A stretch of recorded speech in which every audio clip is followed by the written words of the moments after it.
you do not need to pay a marketing guru $5,000, $10,000, $20,000 or more for their course or their coaching program or their mastermind to teach you how to market. I'll teach you it here literally in just the next couple minutes. And I say all of this as someone who literally, I have an award back there for selling over $50 million of my own marketing courses and training.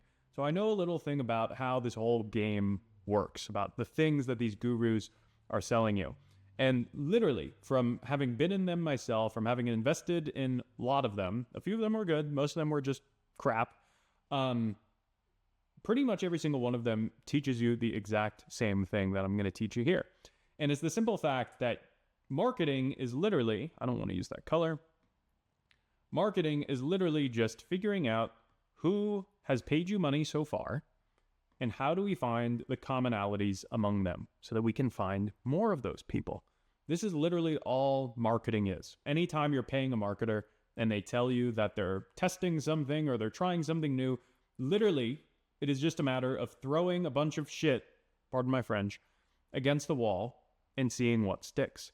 So a marketer might tell you to spend, $5,000, $10,000 on ads, and they're going to have your ad running to all of these different people. And maybe out of, $5,000, $10,000 you spend, there's going to be a few pockets of people that resonate with the message, that actually decide to go through your sales funnel and actually decide to pay you money. You actually get a return on your advertising. So what a good marketer is going to do, and what a marketer is going to teach you or coach you or mentor you into doing, is we're going to look at who are these people that actually responded to us? Who are the people that actually paid us money? And what do they have in common? And it could be something as simple as their demographics. Well, all of them are older than 30, or all of them are fresh out of college, or all of them are women, all of them are Asians. It could be any number of things about who they are as a person. What is generally more interesting, though, and more useful is emotionally, where were they at in the buying process that caused them to actually respond to our marketing specifically? Have they just gone through, a major life event? What specifically pushed them off the fence and motivated them to want to take action now?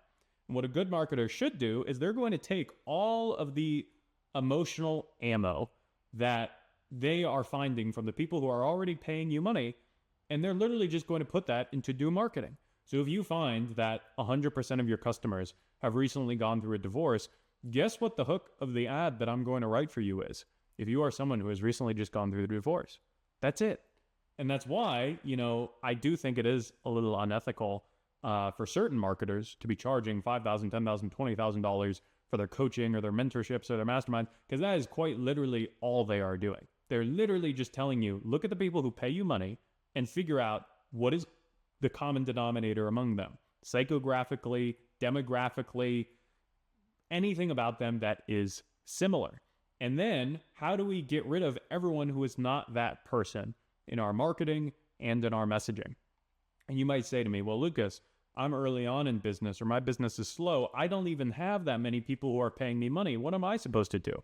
Well, you take the next best thing, which is who is raising their hand. That's supposed to be a hand.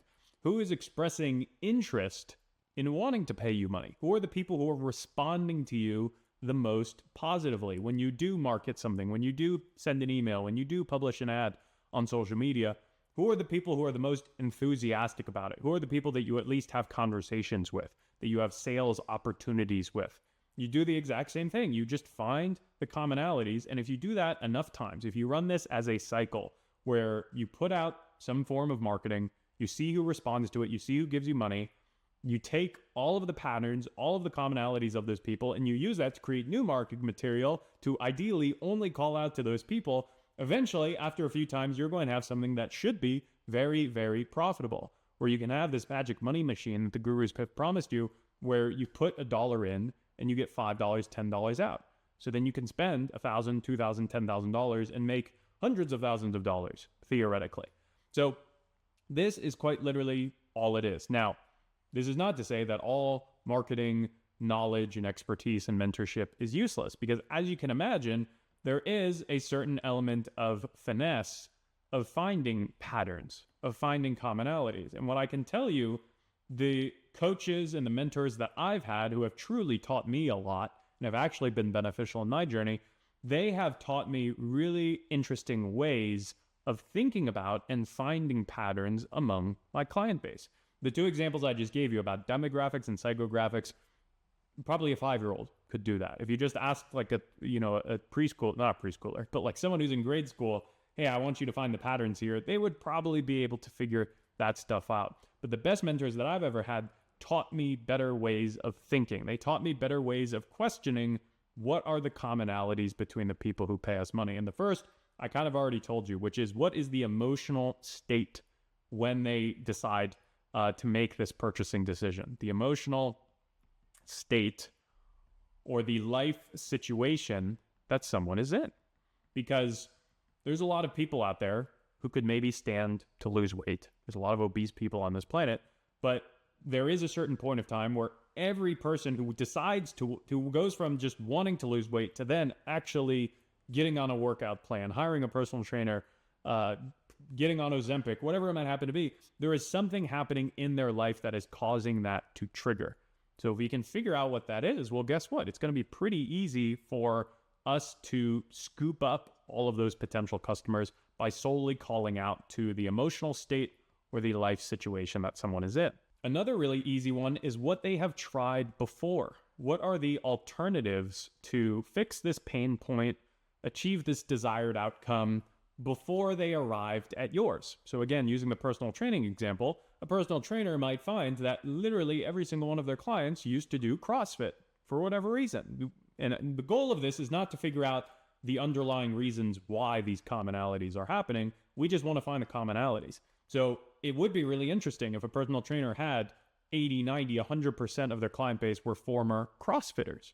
So guess what kind of ad he's going to make? He's going to make an ad where the hook says, if you used to do CrossFit, but now you've gotten out of it and you're trying to get back into shape, blah, blah, blah, blah, blah.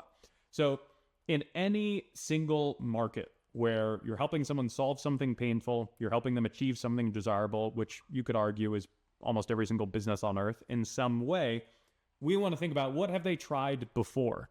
Because obviously, if they've tried something before and they're still looking for a solution to their pain or their desire, what they tried did not work.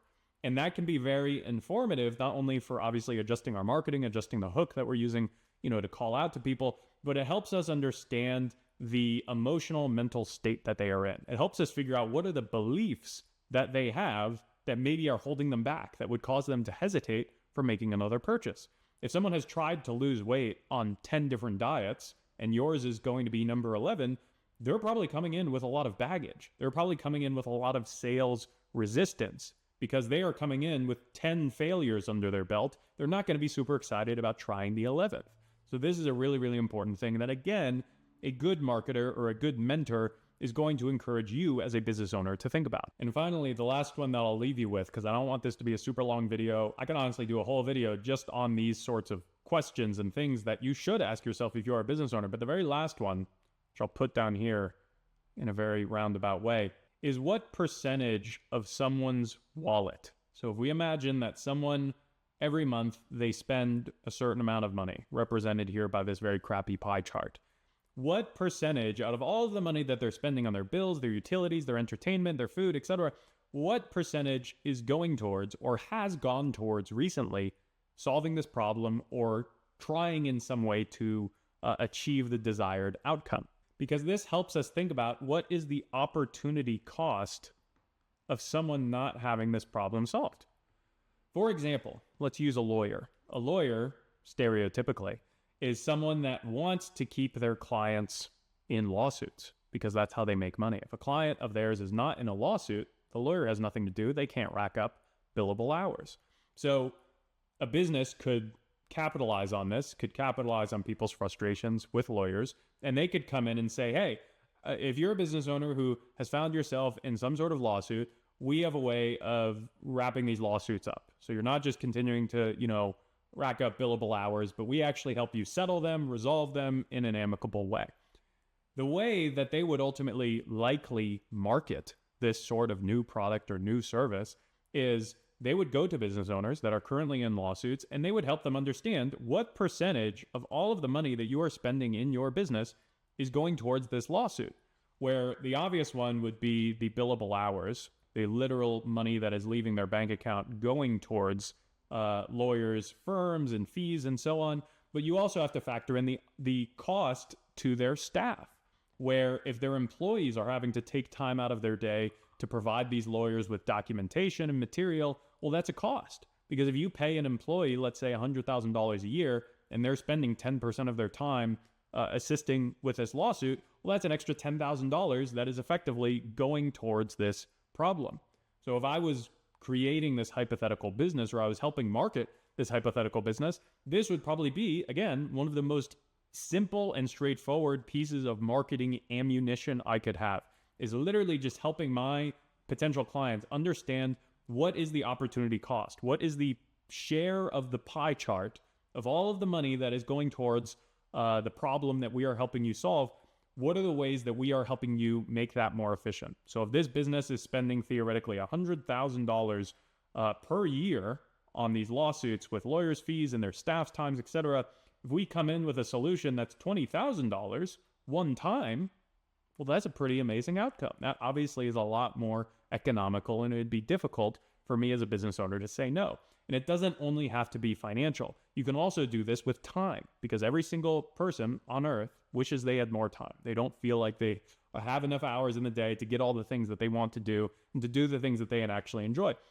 So instead of also thinking about the percentage of someone's wallet, you can think about a person's day in terms of the hours that they are spending doing something that maybe they don't want to do, or doing more things that they wish they could be doing. For example, why is it a stereotype that rich people have assistants, that they literally have people who, drive their kids to soccer practice, that help them cook all their meals and also answer their phones? Well, it's because one of the biggest problems that rich people have is they don't have enough time. They're so busy running a business, making all this money, that they can't possibly also be juggling all of life's responsibilities. So if you look at a lot of the ways that luxury, high-end establishments and products or services are marketed, it's usually around the concept of saving time, like valeting your car. Would you rather spend 15 minutes looking around for a parking spot, or would you rather pay the valet $20 and you can just be inside the hotel? So all of these, again, are the same things that are inside of the programs that cost $5,000, $10,000, $20,000. Maybe they'll be changed to a different industry, like real estate or life insurance or coaching or online courses and digital products. But effectively, I can guarantee if you've ever paid any amount of money for a course or a coaching program, this is essentially what they have taught you. So hopefully this free YouTube video has been helpful. If you have any questions, feel free to leave them in the comments. But hopefully you can use this in your business and see some pretty incredible results.